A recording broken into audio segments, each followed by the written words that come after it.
Welcome to Donmar TV News Channel. One of our viewers, eto sana yung kanyang katanungan. Ano po ang gagawing hakbang ng pamahalaan sa nabanggit ni Ka Eric na ginawang statement ng karapatan tungkol sa pagkamatay ni Barangay Captain Julie? Maliban po sa mali ang kanilang akusasyon, nauna rin silang maglabas ng statements na hindi naaayon sa katotohanan. Will they be filed libel case po? Bunganga lang yan ni Joma Season at ng CPP, NPA, NDF. So, ginagawa lang niya ang trabaho niya. Ganun pa man, it's a very libelous statement what she said. And they've gotten away with it for so long. Itong Christina Palabay na to at ang karapatan na, which is the same as CPP, NPA, NDF. So, it's not really a surprise. They were used to get away.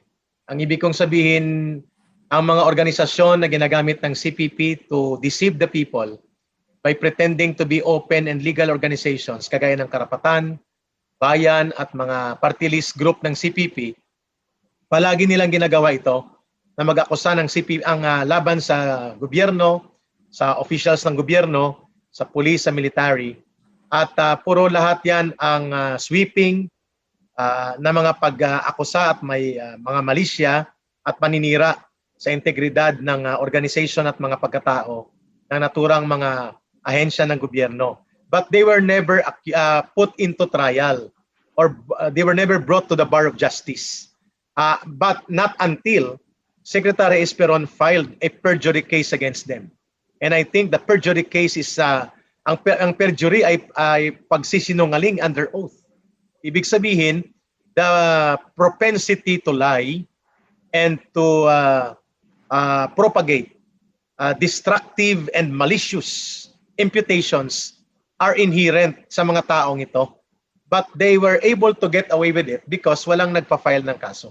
And we're happy for the head of the Legal Cooperation Cluster of the Regional Task Force 6 LCAC, Fiscal Gonzales, to stand the line together with the Stratcom coordinator and the National Cluster leader, Yusik Badoy, to pursue possible cases and criminal accountabilities against the CPP operatives na walang ibang ginawa itong karapatan kung hindi wasakin ng gobyerno sa UN, magintriga, mangbastos ng mga public officials, mangharas ng pulis, manatakutin ang mga court servers, ang mga judge, even judge and mga piskal, tinatakot nila yan. Kasi alam nila, nasa likod nila ang kanilang terorista armed unit na NPA. They were able to harass and intimidate Judge Villabert in Quezon City na nagpalabas ng mga search warrant laban sa mga operatiba at leaders ng CPP sa Metro Manila and even dyan sa Cebu, sa Bacolod. Hinaharas nila ito, tinatakot, paila ng gross ignorance of law, ipasuspend sa Supreme Court or tanggalin, ipadisbar. Kaya it's high time, Fiscal Gonzales, sir, Yusik Badoy, it's high time that the government must take the lead to stand for the rule of law and make the bar of justice descend upon the CPP, NPA, NDF operatives na nagkakanlong ng mga katiwalian at kabulastugan ng CPP, NPA, NDF at nagdedepensa ng kanilang mga krimen at atrocities laban sa mamamayan at mga mamamayang na tumutulong sa government the same way that Sara Ilago and her group tried to intimidate the regional director of DSWD and PNP leadership in Cebu. I was there. We were there.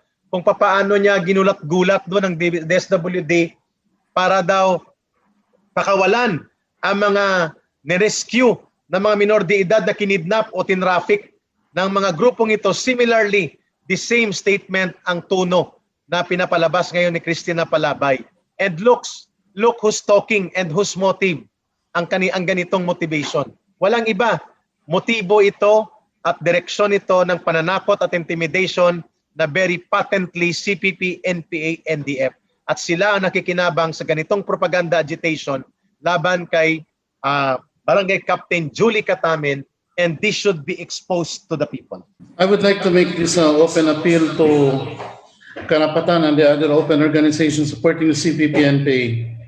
Utang na loob, Huwag niyo na hong salaulain yung alaala ni Honorable Katamin by capitalizing her in your propaganda. Kasi,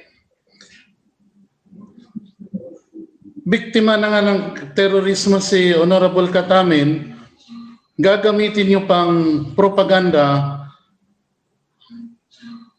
double whammy na ho. Sinasalaulan niyo yung alaala ni Honorable Katamin. Now, if you are really genuine in your statement that you want justice for Honorable Julie Katamin, why don't you support her advocacy? Binabalik ko to kay Cristina Palabay. Declare the CPP-NPA persona non grata. Kung talagang binibigyan mo ng respeto ang alaala ni Honorable Julie Katamin, gawin mo ang ginawa niya. Declare the CPP-NPA persona non grata. Support the community support program.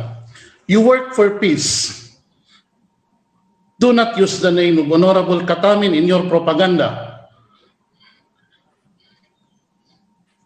Hindi ka binigyan ng kahit anong pahintulot na gamitin mo ang pangalan ni Honorable Katamin. Ang ginagawa mo, Cristina, sinasalaula mo lang ang alaala ni Honorable Katamin.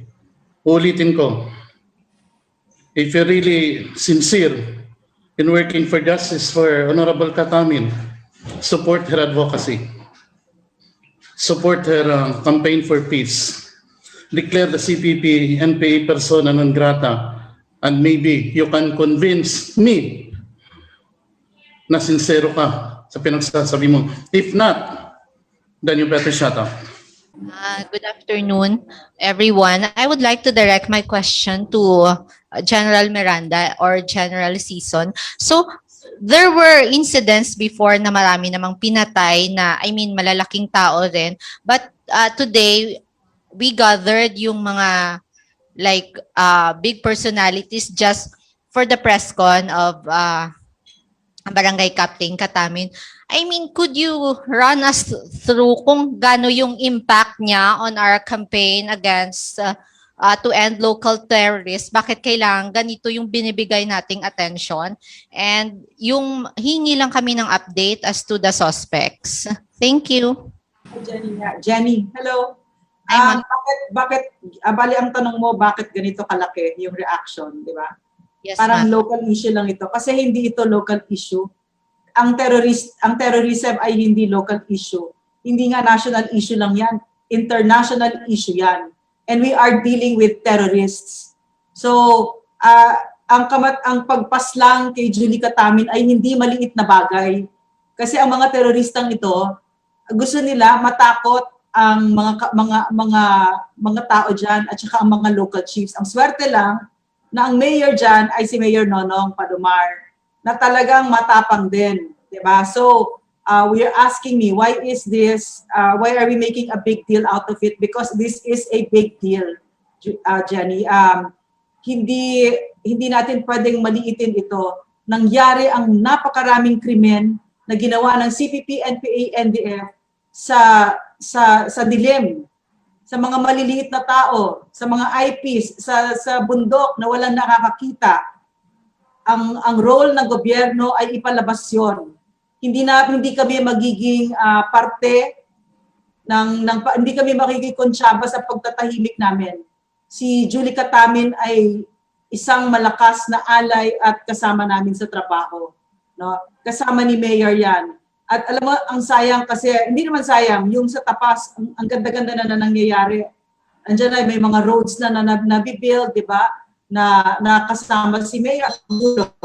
So, sorry. Pero nangyari ito, di ba? So, ang sinasabi ko lang ay hindi mo pwedeng maliitin ang nangyaring ito, no? Tuloy-tuloy ang laban natin kahit na nangyari. So, we want all of this to come out in the open and to make sure that the people of Tapas and the local chiefs know na hindi sila nag-iisa. Kasama nila ang national government, kasama nila ang National Task Force, na headed by the President at lahat kami dito ay invested para makita na hustisya ay masaserve kay Julie sa pagkamatay ni Julie Catamin.